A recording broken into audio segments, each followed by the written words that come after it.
নমস্কার, আপনাদের সাথে রয়েছে আমি অরিত্র। আপনারা দেখছেন কলকাতা টিভি ডিজিটাল। গতকাল দিনটা বেশ ঘটনাবহুল দিন ছিল। কেন বলছি জানেন? কারণ গতকাল অর্থাৎ বৃহস্পতিবার দুই বাঙালি আইকন দুজনেই মামলা করেছেন আর ক্ষতিপূরণ চেয়েছে 50 কোটি টাকা।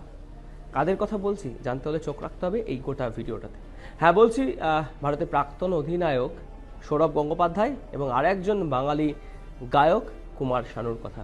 ঠিক কী ঘটনা হয়েছে যে দুজনেই একই দিনে মামলা করলেন, 50 কোটি টাকার ক্ষতিপূরণ চাইলেন, সেই গল্পে আপনাদের বলবো। যেটা জানা যাচ্ছে দুজনের প্রেক্ষাপট সম্পূর্ণ আলাদা, কিন্তু দুজনেই বৃহস্পতিবার আইনি পথে হেঁটেছেন। একজন বলিউডের জনপ্রিয় প্লেব্যাক সিঙ্গার কুমার শানু এবং ভারতীয় ক্রিকেটের প্রাক্তন অধিনায়ক সৌরভ গঙ্গোপাধ্যায় দুজনে দুটি পৃথক মানহানির মামলায় 50 কোটি টাকা করে ক্ষতিপূরণের দাবি করেছেন গতকালকে। সেজন্যই গতকাল ঘটনাবহুল দিন, আপনাদের সেটাই বলছিলাম। যেটা জানা যাচ্ছে যে বলিউডের king of melody Kumar Sanu তার প্রাক্তন স্ত্রী রীতা ভট্টাচার্যের বিরুদ্ধে মানহানির মামলা দায়ের করেছেন। মামলায় তিনি শুধু প্রকাশ্যে ক্ষমা দাবি করেননি, ক্ষতিপূরণ হিসেবে 50 কোটি টাকা দাবি করেছেন। কুমার শানুর যেটা অভিযোগ যে তার স্ত্রী রীতা বিভিন্ন পাপারাজি প্ল্যাটফর্মে দেওয়া সাক্ষাৎকারে এমন সব মন্তব্য করেছেন যা তার সম্মান ও দীর্ঘদিনের সুনাম মারাত্মকভাবে ক্ষতিগ্রস্ত হয়েছে। শানুর অর্থাৎ কুমার শানুর আইনি টিম যারা রয়েছেন, লিগ্যাল টিম, তাদের যেটা দাবি যে এই অভিযোগগুলি সম্পূর্ণ মিথ্যা এবং উদ্দেশ্য প্রণোদিত ও বিদ্বেষমূলক। মামলাতে আরও বলা হয়েছে 2001 সালে বান্দ্রা ফ্যামিলি কোর্টে চূড়ান্ত হওয়া তাদের ডিভোর্স চুক্তিতে স্পষ্টভাবে উল্লেখ ছিল যে ভবিষ্যতে একে অপরের বিরুদ্ধে কোনো অভিযোগ তোলা যাবে না। সেই শর্ত ভেঙেই কুমার শানুর প্রাক্তন স্ত্রী রীতা ভট্টাচার্য এই ধরনের মন্তব্য করেছেন বলে অভিযোগ করছেন কুমার শানুর আইনি টিম।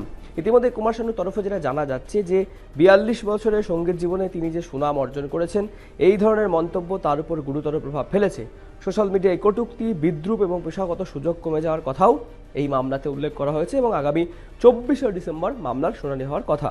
সৌরভ গঙ্গোপাধ্যায় কেন আইনি মামলা করেছেন, তিনি বা কেন 50 কোটি টাকা চেয়েছেন, সেই ডিটেলসটা আপনাদের দেব। লিওনেল মেসির কলকাতায় একটি অনুষ্ঠান, সেই অনুষ্ঠান ঘিরে বিতর্কের জেরে মানহানির মামলা করেছেন সৌরভ গাঙ্গুলি। আর্জেন্টিনা ফ্যান ক্লাবের এক কর্মকর্তার প্রকাশ্য যে মন্তব্য, সেই মন্তব্যে সৌরভ গাঙ্গুলির নাম জড়ানোয় ক্ষুব্ধ হয়েছেন মহারাজ তথা সৌরভ গাঙ্গুলি এবং তিনি 50 কোটি টাকার মানহানির মামলাও দায়ের করেছেন।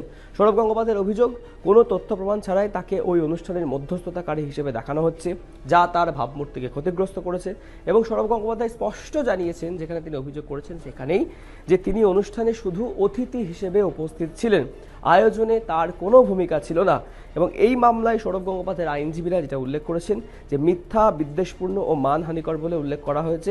প্রকাশ্যে সেই মন্তব্য প্রত্যাহার এবং ক্ষতিপূরণ দাবি করা হয়েছে সৌরভ গাঙ্গুলির তরফ থেকে। সৌরভ গাঙ্গুলি এবং কুমার শানু দুজনেই তো বাঙালি আর দুজনেই নিজ নিজ ক্ষেত্রে সফল। তাই বৃহস্পতিবারের দিনটা ঘটনাবহুল দিন এই কারণেই বলতে হচ্ছে, কারণ দুই বাঙালি, একজন বাংলার ক্রিকেটের আইকন, অন্যজন বাংলা থেকে সঙ্গীত জগতের একটা বড় আইকন বলিউডে, তারা দুজনেই মামলা করলেন আর ক্ষতিপূরণও দাবি করলেন একই দিনেই, যদিও প্রেক্ষাপটটা একটু আলাদা।